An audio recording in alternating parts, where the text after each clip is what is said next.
श्री मद्भागवत गीता का 13वां अध्याय है प्रकृति, पुरुष तथा चेतना।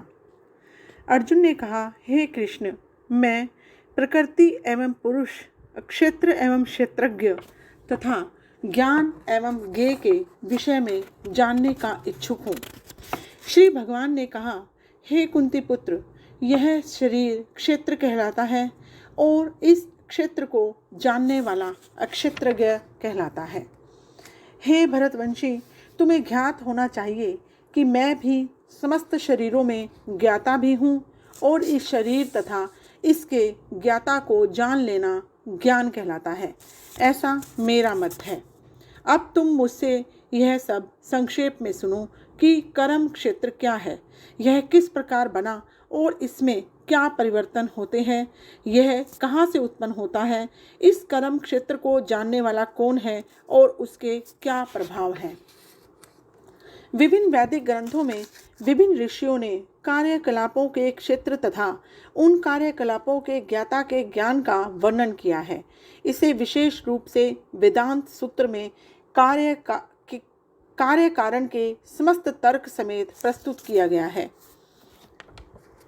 पंच महाभूत, अहंकार, बुद्धि, अव्यक्त, तीनों गुणों की अप्रकट अवस्था, 10 इंद्रियों तथा मन, 5 इंद्रिय विषय, इच्छा, द्वेष, सुख, दुख, संघात, जीवन के लक्षण तथा धैर्य, इन सब को संक्षेप में कर्म का क्षेत्र तथा उनकी अंतःक्रियाएं कहा गया है। विनम्रता, दंभहीनता, अहिंसा, असहिष्णुता, सरलता, प्रामाणिक गुरु के पास जाना, पवित्रता, स्थिरता, आत्म संयम, इंद्रिय तृप्ति के विषयों का परित्याग, अहंकार का अभाव, जन्म, मृत्यु, वृद्धावस्था तथा रोग के दोषों की अनुभूति, वैराग्य, संतान, स्त्री, घर तथा अन्य वस्तुओं की ममता से मुक्ति, अच्छी तथा बुरी घटनाओं के प्रति समभाव, मेरे प्रति निरंतर अनन्य भक्ति, एकांत स्थान में रहने की इच्छा, जन समूह से विलगाव, आत्म साक्षात्कार की महत्ता को स्वीकारना तथा परम सत्य की दार्शनिक खोज, इन सबको मैं ज्ञान घोषित करता हूँ। इसके अतिरिक्त जो भी है वह सब अज्ञान है। अब मैं तुम्हें ज्ञेय के विषय में बतलाऊंगा, जिसे जानकर तुम नित्य ब्रह्म का आस्वादन कर सकोगे। यह ब्रह्म या आत्मा जो अनादि है और मेरे अधीन है, इस भौतिक जगत के कार्य कारण से परे स्थित है। उनके हाथ, पांव, आँखें, सिर तथा मुंह तथा उनके कान सर्वत्र हैं। इस प्रकार परमात्मा सभी वस्तुओं में व्याप्त होकर अव्यवस्थित है। परमात्मा समस्त इंद्रियों के मूल स्रोत हैं, फिर भी वे इंद्रियों से रहित हैं। वे समस्त जीवों के पालन करता होकर भी अनासक्त हैं। वे प्रकृति के गुणों से परे हैं, फिर भी वे भौतिक प्रकृति के समस्त गुणों के स्वामी हैं। परम सत्य जड़ तथा जंगम समस्त जीवों के बाहर तथा भीतर स्थित है। सूक्ष्म होने के कारण वे भौतिक इंद्रियों के द्वारा जानने या देखने से परे हैं। यद्यपि वे अत्यंत दूर रहते हैं, किंतु हम सबों के निकट भी हैं। यद्यपि परमात्मा समस्त जीवों के मध्य विभाजित प्रतीत होता है, लेकिन वह कभी भी विभाजित नहीं है। वह एक रूप में स्थित है। यद्यपि वह प्रत्येक जीव का पालन करता है, लेकिन यह समझना चाहिए कि वह सबों का संहार करता है और सबों को जन्म भी देता है। वे समस्त प्रकाशवान वस्तुओं के प्रकाश स्रोत हैं। वे भौतिक अंधकार से परे हैं और अगोचर हैं। वे ज्ञान हैं, ज्ञेय हैं, ज्ञान के लक्ष्य हैं। वे सबके हृदय में स्थित हैं। इस प्रकार मैंने कर्म क्षेत्र अर्थात शरीर, ज्ञान तथा ज्ञेय का संक्षेप में वर्णन किया है। इसे केवल मेरे भक्त ही पूरी तरह समझ सकते हैं और इस तरह मेरे स्वभाव को प्राप्त होते हैं। प्रकृति तथा जीवों को अनादि समझना चाहिए। उनके विकार तथा गुण प्रकृति जन्य हैं। प्रकृति समस्त भौतिक कारणों तथा कार्यों की हेतु कही जाती है और जीव इस प्रकार संसार में विविध सुख दुख के भोग का कारण कहा जाता है। इस प्रकार जीव प्रकृति के तीनों गुणों का भोग करता हुआ प्रकृति में ही जीवन बिताता है। यह उस प्रकृति के साथ उसकी संगति के कारण है। इस तरह उसे उत्तम तथा अधम योनियां मिलती रहती हैं। तो भी इस शरीर में एक अन्य दिव्य भोक्ता है जो ईश्वर है, परम स्वामी है और साक्षी तथा अनुमति देने वाले के रूप में विद्यमान है और जो परमात्मा कहलाता है। जो व्यक्ति प्रकृति, जीव तथा प्रकृति के गुणों के अंतःक्रिया से संबंधित इस विचारधारा को समझ लेता है, उसे मुक्ति की प्राप्ति सुनिश्चित है। उसकी वर्तमान स्थिति चाहे जैसी हो, यहाँ पर उसका पुनर्जन्म नहीं होगा।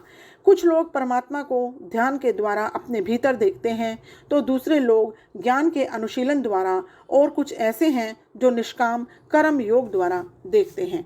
ऐसे भी लोग हैं जो यद्यपि आध्यात्मिक ज्ञान से अवगत नहीं होते, पर अन्यों से परम पुरुष के विषय में सुनकर उनकी पूजा करने लगते हैं। ये लोग भी प्रामाणिक पुरुषों से श्रवण करने की मनोवृत्ति होने के कारण जन्म तथा मृत्यु के पथ को पार कर जाते हैं। हे भरतवंशियों में श्रेष्ठ, यह जान लो कि चर तथा अचर जो भी तुम्हें अस्तित्व में दिख रहा है, वह कर्म क्षेत्र तथा क्षेत्र के ज्ञाता का संयोग मात्र है। जो परमात्मा को समस्त शरीरों में आत्मा के साथ देखता है और जो यह समझता है कि इस नश्वर शरीर के भीतर न तो आत्मा न ही परमात्मा कभी भी विनष्ट होता है, वही वास्तव में देखता है। जो व्यक्ति परमात्मा को सर्वत्र तथा प्रत्येक जीव में समान रूप से वर्तमान देखता है, वह अपने मन के द्वारा अपने आप को भ्रष्ट नहीं करता। इस प्रकार वह दिव्य गंतव्य को प्राप्त करता है। जो यह देखता है कि सारे कार्य शरीर द्वारा संपन्न किए जाते हैं, जिसकी उत्पत्ति प्रकृति से हुई है, और जो देखता है कि आत्मा कुछ भी नहीं करता, वही यथार्थ में देखता है। जब विवेकवान व्यक्ति विभिन्न भौतिक शरीरों के कारण विभिन्न स्वरूपों को देखना बंद कर देता है और वह देखता है कि किस प्रकार से जीव सर्वत्र फैले हुए हैं, तो वह ब्रह्मबोध को प्राप्त करता है। शाश्वत दृष्टि संपन्न लोग यह देख सकते हैं कि अविनाशी आत्मा दिव्य, शाश्वत तथा गुणों से अतीत है। हे अर्जुन, भौतिक शरीर के साथ संपर्क होते हुए भी आत्मा न तो कुछ करता है न ही लिप्त होता है। ऐसा प्रतीत होता है कि जीव उत्पन्न होता है क्योंकि भौतिक शरीर का जन्म होता है, लेकिन वास्तव में जीव शाश्वत है, वह उत्पन्न नहीं होता और शरीर में स्थित रहकर भी वह दिव्य तथा शाश्वत रहता है। इस प्रकार वह विनष्ट नहीं किया जा सकता। वह स्वभाव से आनंदमय है, वह किसी भी भौतिक कार्य में प्रवृत्त नहीं होता। अतएव भौतिक शरीरों के साथ उसका संपर्क होने से जो कार्य संपन्न होते हैं, वे उसे लिप्त नहीं कर पाते।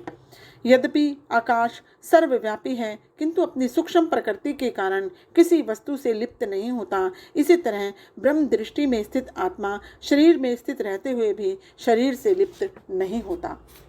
हे भरत पुरुष, जिस प्रकार सूर्य अकेले इस सारे ब्रह्मांड को प्रकाशित करता है, उसी प्रकार शरीर के भीतर स्थित एक आत्मा सारे शरीर को चेतना से प्रकाशित करता है।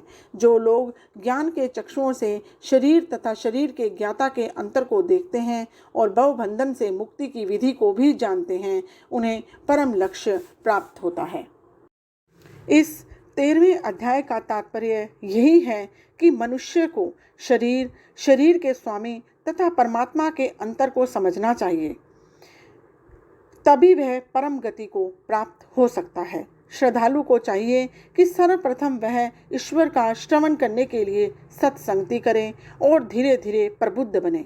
यदि गुरु स्वीकार कर लिया जाए तो पदार्थ तथा आत्मा के अंतर को समझा जा सकता है और वही अग्रिम आत्म साक्षात्कार के लिए शुभारंभ बन जाता है।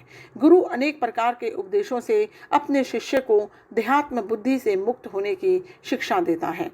मनुष्य यह तो समझ सकता है कि यह शरीर पदार्थ है और इसे 24 तत्वों में विश्लेषित किया जा सकता है। शरीर स्थूल अभिव्यक्ति है और मन तथा मनोवैज्ञानिक प्रभाव सूक्ष्म अभिव्यक्ति है।